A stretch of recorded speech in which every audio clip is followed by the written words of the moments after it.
Hello, everybody. Welcome to In Darkness, the Light Still Shines. I am Barry Feeker, Executive Director of Topeka Rescue Mission Ministries. And I'm Jessica Hausman. I'm the Senior Director of Trauma-Based Initiatives in the Children's Palace here at the Topeka Rescue Mission. Welcome. And Barry, I understand that you're going to be talking to us about the beginnings of rescue and not only how the Topeka Rescue Mission came to be, but really how the concept of rescue missions came to be. Yeah, well, thank you, Jessica. As we're going off of the different stories in the book In Darkness, the Light Still Shines, this is chapter 4. I was in Houston, Texas in 1986, and I'd been at the rescue mission 3 weeks, and I met this guy named Steve Berger. He was the executive director of the International Union of Gospel Missions. Okay. That was it was called the IUGM. It took me a while to figure out what all that was, but it was an association of rescue missions that have come together over many years. I think they'd been in business, so to speak, for at least 70 years at that point. And Steve Berger came up to us new directors, and he said, there is one thing that you got to hear right off the ground, and that's how this thing got started. And so Steve talked about this guy named Jerry McCauley, and he lived in New York City, and he was around the turn of the century, 1800s and 1900s, and he was what they called a riverboat thief. Okay. And so what that really meant was that he would get on these riverboats along the Hudson or wherever, and he would rob people. And he was violent, and he was also a chronic alcoholic. And so Jerry got arrested, and he was put in this prison called Sing Sing. And this is before rescue missions existed, okay? So there were probably things going on. People have heard about the gangs of New York. This was during that time. It was a very difficult time in American history. Jerry was put in prison, and they thought because of how bad Jerry was, that he would probably spend the rest of his life and die in prison, maybe even get murdered there because of the violence that he had. Right. Well, the story went on that after some years, Jerry was walking past this room and looked inside a room, and there were some men in there visiting. And there was a guy standing up in the room that was a former cellmate of Jerry's. And he stopped to listen to what this guy was saying. And this guy was talking about how his life had been transformed through the power of Jesus Christ. And so Jerry had a transformational experience that day. And so what began as a quest to understand his value in life, his purpose in life, it wasn't to be an alcoholic, it wasn't to be a riverboat thief, it wasn't to be in prison. Right. But Jerry started going to chapel services and got connected with some people within Sing Sing that were ministering to Jerry. And if Jerry ever was able to come out of prison, they asked him a question one day, Jerry, what do you think God wants you to do? And he said, it's rough out on the streets. And he said, some people like me turn to drugs or alcohol or to thievery to just get by. He said, that's no excuse, but he said, that's kind of my story. He said, I'd like to start a place for people to come to that would be able to help them to understand their value in life, to give them other options, maybe job, shelter, whatever, but help them to understand who God is in their life. Well, fast forwarding that story, Jerry became so connected within that, he became the assistant to the chaplain inside Sing Sing prison. One day they looked at his behavior and how it changed so much, and they said, Jerry, we're going to let you go. And nobody would have ever predicted that, but that's the power of Jesus Christ in people's lives. And so the folks that had been ministering to Jerry from churches that had been volunteering in a prison ministry came in to talk to Jerry. And they said, Jerry, what do you still think you're supposed to do? And he says, I want to start a first homeless shelter in New York.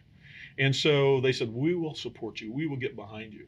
He didn't know that it was going to be called the International Union of Gospel Missions. He didn't know later it'd be called the City Gate Network, which it's called today, which is over 106 years old, I believe. There was no Topeka Rescue Mission, which is 66 years old today, and about 300 rescue missions in North America and some more around the world. None of that was known. But Jerry went out to start this first rescue mission. And as he was progressing along to get it going, he met an old friend. And I always call that old friend Al. Alcohol. And so Jerry started drinking and mixing it up again, which is not uncommon for people who have been in a situation like that before, come out, all this freedom, they go back to the old habits. And Jerry started drinking again, and he went what they call in the gutter. At that point, it could have been over for Jerry McCauley. It could have been, that's the end of the story, but those people who had come in and ministered to Jerry, they decided not to judge him like, oh, he was just saying all that so he'd get out of prison, or he was doing the job just to make everybody think that he Right. had transformed and those kind of things. They went looking for Jerry. And I remember the terms was they found him, they picked him up, they cleaned him up, and they helped him to straighten up. And so when Jerry got through that process of detox and all that, and those people there with him and them helping to understand that he has great value still, they said, Jerry, what are you supposed to do with your life? And he said, I'm supposed to start a homeless shelter. And so they said, we're with you. And so Jerry took off again to start that very first rescue mission as we know it in the United States at that point in New York. And he met Al again. And he started drinking again. And he went in the gutter again.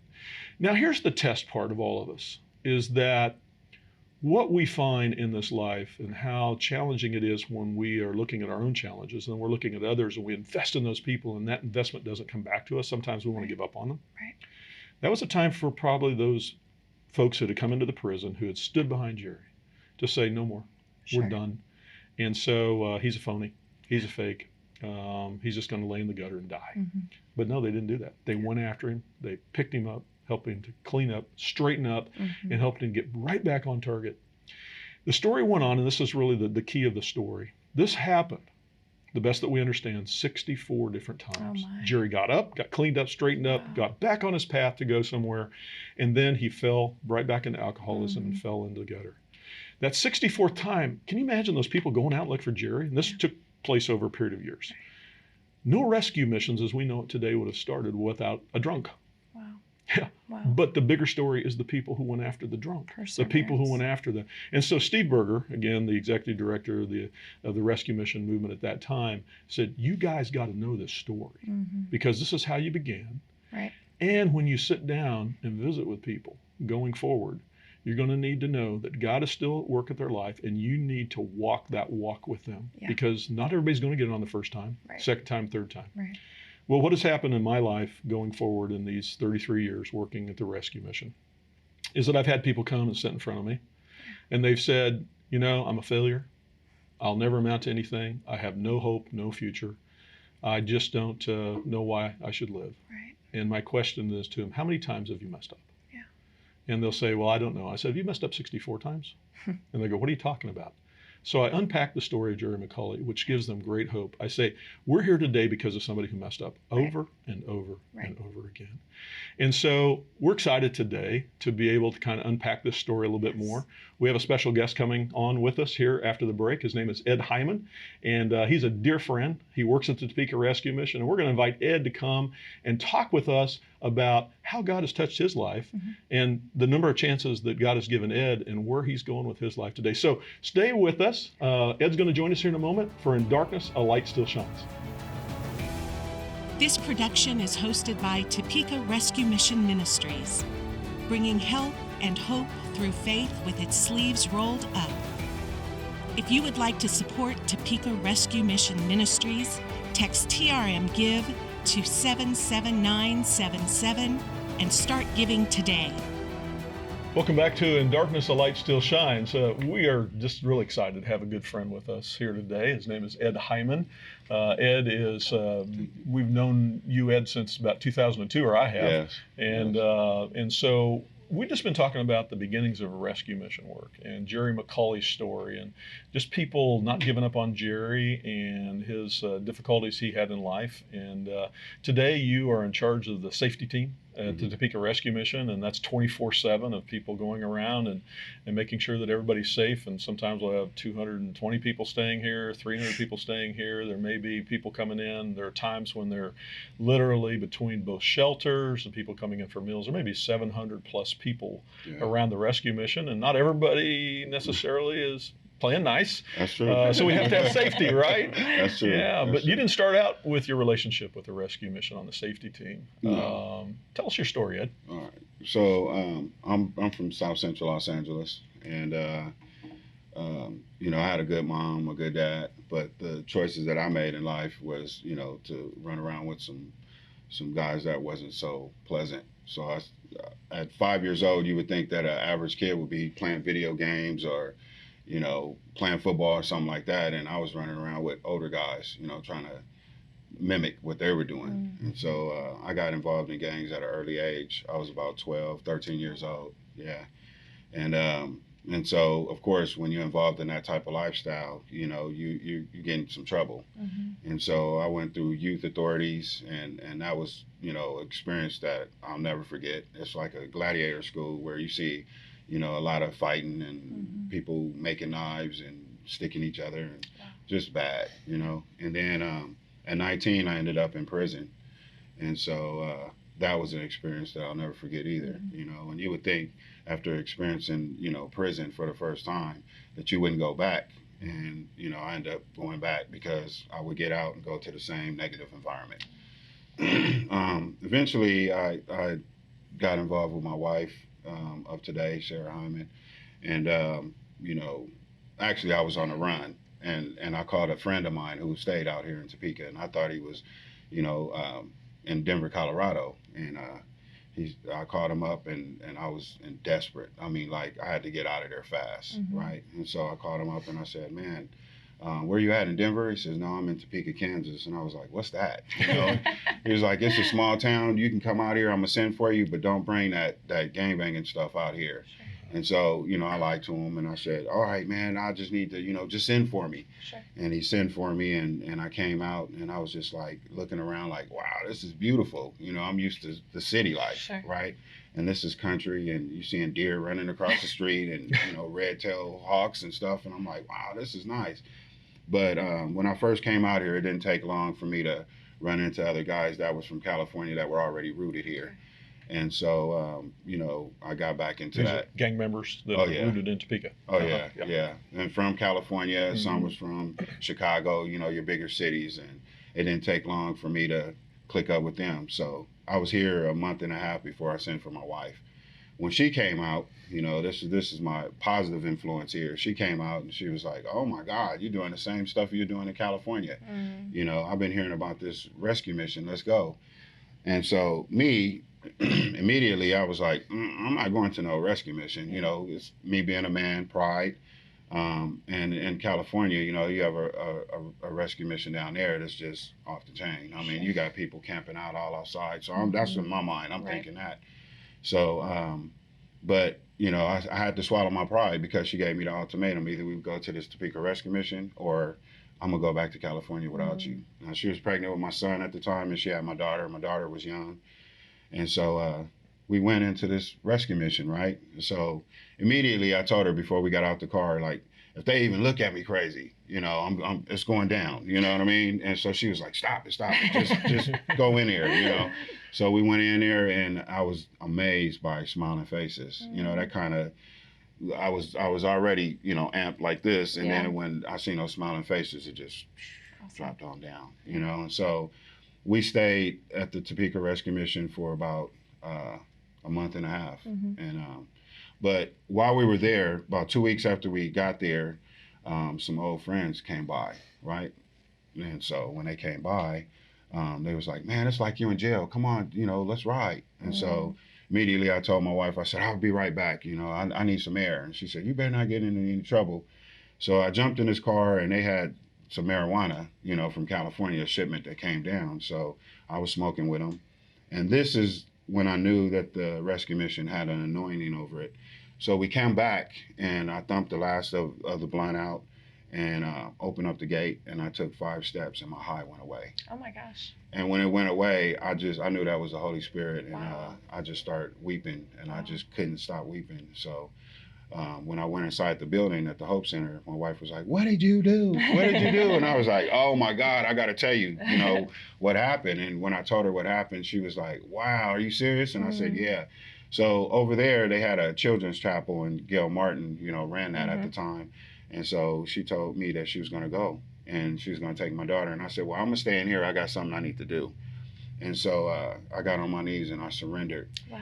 And it's been a life-changing experience ever since. Had you been exposed to the things of the Lord before then? Yeah, I was brought up Baptist. Okay. I was brought up, I knew the Lord, but I didn't have a relationship with him. You know what I mean? And so just like when I was in that life, sure. I knew right from wrong. Yeah. My stepdad was a Marine, and my mom, she worked for the Board of Education. Okay. So I was raised right, but they were always gone. So I had all this idle time, sure. To run with these knuckleheads. Sure. And so Yeah. Yeah. I don't know if you would have an answer to this, but at age 5, you said you started hanging out with older kids, and by 12, you were hanging with the gangs and part of the gangs. What do you think, as a kid, drew you to that particular culture Well, and lifestyle? at 5, I just wanted to hang out. I had an uncle and 2 cousins, so I just wanted to run with them. Right. And they were involved already. Okay. And so, at that age, I was just being a follower. Right. But by 13, 14, now I'm a teenager, and there's things that I seen them have, vehicles, Gotcha. money, girls, Mm-hmm. so I was seeing them, how the girls and all that was attracted to them. And I was Right. like, whoa, so I got to do that to get that Right. type of attention. Okay. Right. So, that's what I did. Gotcha. And so, Yeah. Ed, you had this experience with Christ inside the rescue mission. He kind of definitively gave you an understanding of his presence because your high went away, as you say, you walked in the gate, and you did some business with God. Mm-hmm. And that was transformational for you. Yes, it was. Was it all smooth after that? No. No? No. I mean, that's a misconception sometimes, Yeah. We give our life to God and, hey, it's just going to be Disneyland now. Oh, yeah. Well, I even thought that, you know what I Uh-huh. mean? And I mean, just other challenges start happening, other temptations start happening. Yeah. So we move out of the mission, and God is showing us that, just ask me and you shall receive, right? Mm-hmm. So we get a brand new townhome out north, and I was amazed by that. I put in an application before I left, the mission, and so here we are in this brand new townhome, no cell phones, no phones, period, brand new. Mm-hmm. And the maintenance man knocked on the door. I opened up the door, like, what do you need? What can I do for you? And they said, here you go. Gave me this piece of paper, and it had a number to call the rescue mission. So I ran down there to the phone booths when they used to have phone booths, right? So I ran down there and called and talked to Mike, and he said, are you interested in employment? And I said, yeah. Wow. And so now I stayed 7 miles and some change way out there north, and so here's my mind frame. So I give my life to Christ, right? Mm-hmm. And I was determined I'm not selling any more drugs. I'm not running around with that crowd anymore. Yep. So if they're giving me a job opportunity, I'm gonna make sure I get there. So I used to walk every day, Oh, wow. to work. And a good friend, who's now a good friend, Jerry DeLacy, used to give me a ride home every night. Thank God for that, because Yeah. I didn't want to walk at night. Getting off Sure. at 11 o'clock, Right. out there in So, the country. Ed, you walked 7 miles Mhm. to get to your job, Wow. Oh yeah, one way. one way, yeah. And Rain, sleet, snow. So Wow. what I remember about that is I heard about this guy who had stayed at the mission. I think we'd run into each other a few times. Yeah. And now he's got a job at the front desk of the mission. And he lives clear out 7 miles away. Yeah. And he's so determined to get here That's that he amazing. walks to his job. And you did that for quite a while, didn't you? Oh yeah, for some months. And, Yeah. and when I heard about that, I'm going, this isn't right. And so the mission was able to find a car. Yes. And to help you to get there, Jerry was there in the intermediate to get you home at night, because how long did it take to walk 7 miles? About 2 hours. Oh, 2 my hours. Because I was goodness. walking fast. I would have my change of clothes, my work clothes in my backpack. I have a little Louisville bat just in case any wild animals. And I would throw on that backpack, throw on my headphones, and I would walk to work. But the blessing about the vehicle is that, I didn't have to walk anymore, right? But, what was amazing is that we were enjoying this beautiful Topeka, Kansas. Mhm. You know what I mean? Most people, they see deer and they're like, oh, I want these deer, hurry up and go by so I can get to work. Or, Yeah. oh, yeah, that's a bird. Okay, whatever. Yeah. Well, we were in this vehicle driving around, and I remember we were on our way home from the store, and a bunch of deer ran across, right? So we pull over, and we're taking pictures like Aw. tourists, you know what I mean? Like, oh, this is nice, So it was amazing, and because of the people that I'm surrounded with now, I have positive influence. Barry, my mentor, has been my mentor for years. And like this guy, Jerry, in the book, how he fell Mhm. and had open arms that kept embracing him. Well, Barry did that. Yeah. Mike Foster did that. Yeah. Chris Penny did that, Mhm. So I have positive males in my life that I could go to, Before all that, Ed, you weren't that familiar with Topeka. You had Yeah. just had an experience with Topeka Rescue Mission, and now you get a job. Yeah.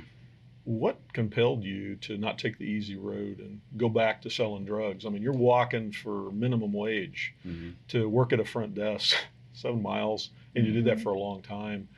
What drove you to do that? It was a joy. It was a joy. I mean, the joy was I don't have to look over my back and worry about law enforcement arresting me or taking what I've got, what I've obtained illegally. You know, I'm gonna work hard and I'm gonna get me a newer vehicle. I'm gonna work hard. I'm gonna pay rent. I'm gonna work hard. I'm gonna put furniture in my place.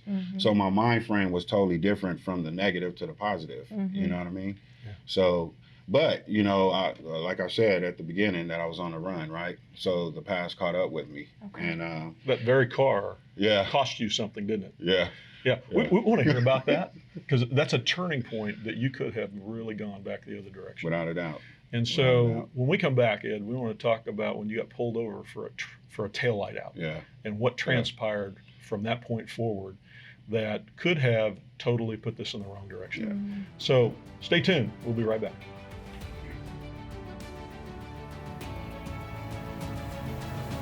Thank you to Furniture Mall of Kansas for sponsoring the In Darkness, a Light Still Shines video podcast. We appreciate your support. Welcome back, everybody. We're talking with Ed Hyman, who is in charge of the safety team here at the Topeka Rescue Mission. And Ed, we've just been talking about your story of how you came from Los Angeles area, California gangs, escaping that life, came out here and maybe hadn't escaped the life totally because it's here in Topeka, Kansas as well as throughout the United States. But you had a transformational experience with Christ. And you got excited about serving the Lord and began to walk 7 miles one way just to do your job here at the mission. And we found out about that and got you a car. Yeah. And things were just really going fine as you and Sarah and the kids were driving down the road taking picture of deer. Because you're in the Midwest here, you know, and you don't have that probably where you came from. But one night, going back home, you're on Topeka Boulevard.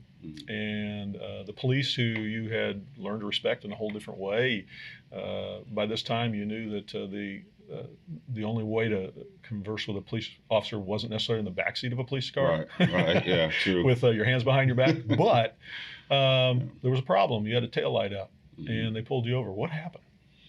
Yeah, they did. They pulled me over, and then I ended up going to jail.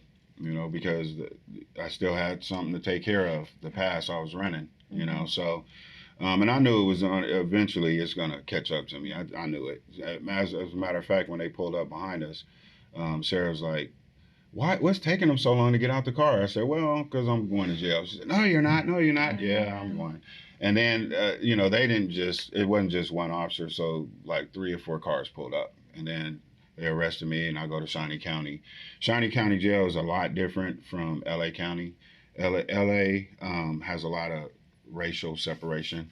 Blacks over here, whites over here, Mexicans over here. So when you go to Shawnee County, they just house everybody together. Right. So that was a little different for me. But yeah, I went there, and you know, my mission began. And what I mean by that is, you know, I started having Bible study in Shawnee County, you know what I mean? And I never thought I would be doing that, but I mean, I was leading it. And then, so I was waiting to get extradited, and it took them a long time. I thought like after 30 days, they would drop it, and then I'll be safe. I can go home. But they said that they would hold me as long as California said that they wanted to come and get me. And so I think it was like 45 days later, they came and got me, and then they shipped me back to Monterey County. Oh, wow. And so this county jail out there was a county jail that I set off the biggest riot in their history. And so now I'm going back to familiar grounds, but you know, I'm a changed man. Right. You know, so immediately when I got out of the van, I mean, they had the Doom Squad right there, like I was just a high profile killer or something. You know what I mean? And I talked to the sergeant, and I said, man, listen, I know you're not going to believe this, but I'm a changed man. Can you please put me on main population? I don't want to be locked down. And I didn't expect any favors, you know, from him. But, you know, he put me in a felony module, which was main population. So that was an experience. Yeah. It turned out to be a beautiful experience because there was more Bible studying. And like I said, how there was racial separation. Well, God allowed me to bring the unity through the races with God. That's you know awesome. What I mean? And I couldn't have done that. I can't give myself any credit for that. That was him. So that was beautiful. That's you know, amazing. So and there was a lot of support from the mission and the people the guests of the mission with character letters, staff with character letters, Barry, Yeah. you know, so Yeah. yeah. You know, I think about when we give our lives to the Lord, and like you mentioned, you kind of thought everything was going to be great, Yeah. and you thought everything was going to be smooth. And I think a lot of people think that, and then something really negative happens, knocks them down. And for some people, that's where the faith walk ends, because it's like, well, God, if you were really real, if you really cared about me, then you would not have allowed this to happen. Yeah. And it sounds like the opposite kind of happened in your heart. So what was going on in your heart and mind when you get pulled over, when you thought you were going to get released and be able to go home from Shawnee County, and then you ended up having to go back to California? What was going on in your faith walk, and kind of how did you find that perspective to see God in it?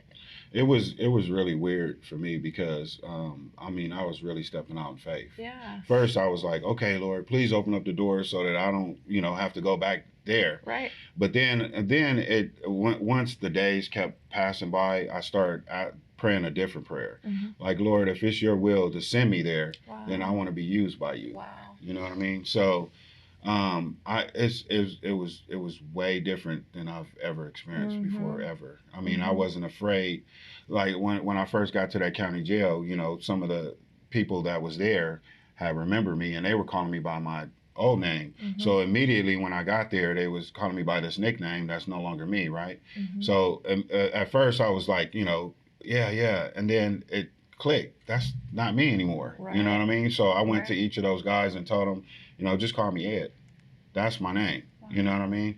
And that took faith, you know, because I didn't know how they were going to react. Sure. And at this point, I didn't care, Right. you know, so yes, it was different. You could have spent the rest of your life in prison in California, because at that time they had a rule: 3 strikes and you're out. Yes. You had 3 felony convictions to be able to clean the state of California up. They were going to keep people in prison, and you hit that level. Oh, yeah. But what was miraculous from our end of it here is that we knew your heart. We knew that there was a different guy here than what we think we understood about California. Not perfect, still not right. No, God's making you perfect, just like me and Jessica and others. But I just happened to be the annual speaker at the Shawnee County Department of Corrections annual meeting when you were in California by this time. And Sarah and I were on the phone right before I went up to the podium. And we're talking about, it doesn't look good for Ed. He may not ever get back here. And I presented your case to them. And I was amazed at the overwhelming compassion out of the people that work in our jail here. What can we do to help Ed Hyman get back here? And so they went to bat for you, from a corrections to another corrections. Topeka Rescue Mission staff went back for you, but I never forget the phone call I had with the district attorney in the county that you were in. Called her up. She said, nope, we're cleaning this place up. He ain't getting out. And I go, what do we do with this? And we sent letters. We sent a DVD. We sent everything that we possibly could. And miraculously, you came back. By the grace of God. That's real. I want to tell a funny one, Ed, about you and I one day. We've been through some stuff. We've been through some stuff. And just like Jerry McCauley, you know, God will clean us up, but it takes a little while for us to clean up. And you and I were having a little serious conversation in a conference room one day. Your wife Sarah was sitting between us, and you and I were getting a little heated in our conversation. If you remember this. I remember. Well, I had a spot on my glasses here. And so in order to get that spot off, I went to clean my glasses. I took my glasses off. Well, you know what that meant to Sarah? They're going after each other. So she was in one of those roller chairs, and she went spinning back out of the way. She thought, I do not want to get caught between these two guys, because this is going down. And I'm looking at her, and her eyes are this big around, thinking, this is not going to be good. And I'm going, I have a spot on my glasses. And you and I were starting to laugh, and that kind of broke the whole ice. So we're not going after each other. I'm going to clean my glasses. But that was kind of the things that God has taken us through in this journey. What would you say to guys, gals, people who feel like they've blown it? What would you say to them today? As long as they have breath, as long as they still are alive and breathing, they have a chance to turn it around. You know what I mean? By me working there as safety team, now I get a chance to train all of our guys, our blue shirts, for us to be on the same level. And one of the things that we have a meeting that I share with them is don't ever forget where you come from. Yeah. Okay. Remember how you felt when you walked in the door as a man. You know, it took a whole lot of pride swallowing to walk in that door, you know, but you did it. Yeah. You know what I mean? And remember how you felt. Now, if the staff was aggressive, then you would be aggressive towards them. Mm-hmm. So, you know, just remember that, Yeah. you know. And so a lot of the guys are on that level, and it's beautiful to see that, you know. So, you know, I just wanted to share this too, that never in a million years, through all the negative that I've chose to live as far as that lifestyle, never in a million years that I thought that I would ever be involved with having friends that is law enforcement. Mm. What's that look like today?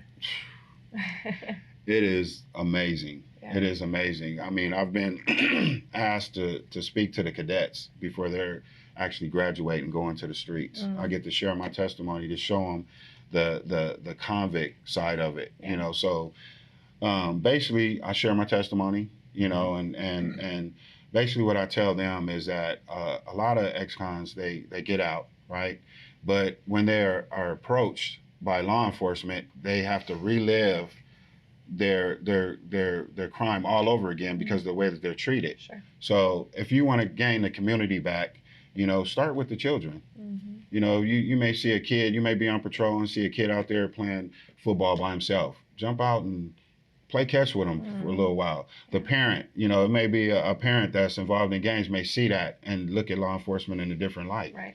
You know, so for me, it's been amazing. Yeah. You know, There's been some law enforcement officers who have been there every step of the way for you as well. Oh yeah. Who are your best friends? Oh yeah, without a doubt. One of them, I had a bad experience. It really wasn't a bad experience because God turned it around. But I was assistant director at one time, and I made a call because a guy was refusing to leave. And so this law enforcement officer came and had me against the wall too. Like, you know, like, get against the wall. You know, we got to figure this out. And I'm sitting there like, man, I'm the one that called you. Just wait, I got to figure this out. Well, come to find out that he was from California, so I can imagine what he went through. And then he was part of gang task force. So I can imagine what he was seeing. And he had to be on high alert. I understand that now. One of the things, you still have some symbols on you that are gang related. Oh yeah, Tattoos. So tattoos, and all that. So all that didn't go away. No, so he's looking at you. Right. Yeah, but to make a long story short, we seen each other again when I was working part time at Vallejo, and so I was a Pierce outreach specialist. We were going to homeless camps, but we needed TPD to be there. Well, I was assigned to ride with him. Right. And so I was like, man, I remember him from somewhere. And then it clicked where I remembered him from. And I was like, oh, God, you know, but he was really cool. And I said, man, I bet you don't even remember me. He said, yeah, I remember you, Ed Hyman. He said, after we get through with this, can I take you to lunch? Oh, nice. And we were cool ever since. Well, he passed, but he was a really good man. Nice. I mean, we would conversate Christmases and Thanksgivings and, you know, listen, if God can change me, he could change anyone. You know what I mean? So it's amazing. Yeah. Amazing.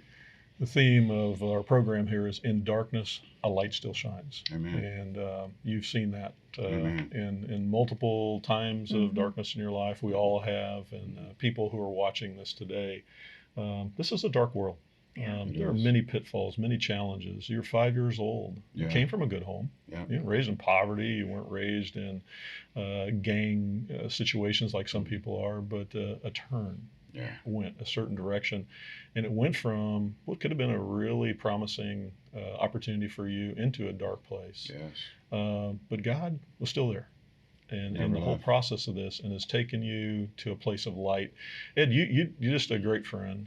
And this has been a great opportunity to get to hear your story today, and there's a whole lot more to your story than just this. But as we close here today, what's one thing you want to say to people who are watching and listening today?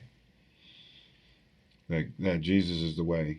I mean, that's the bottom line. I mean, he's the way. Without him, I can't do anything.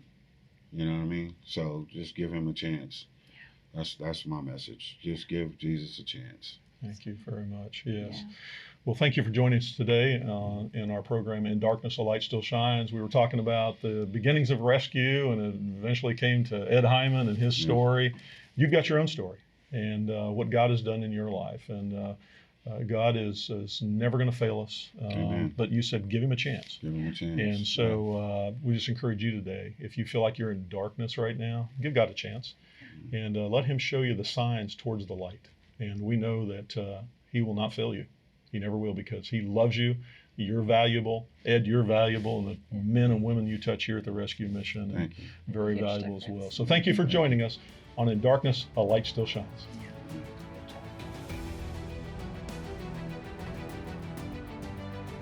Dear Lord, as I read of your goodness, I'm filled with an awe. The same way you took Saul and Jerry's past and turned them for good, I ask you do the same with me. Transform who I once was into the person you created me to be. May I receive your grace and never fail to extend the same to those in my life. In Jesus' precious name, amen. Thanks for joining us. Our goal is to inspire, inform, and equip you to engage in the community around you. Join us next week for another episode of In Darkness, a Light Still Shines.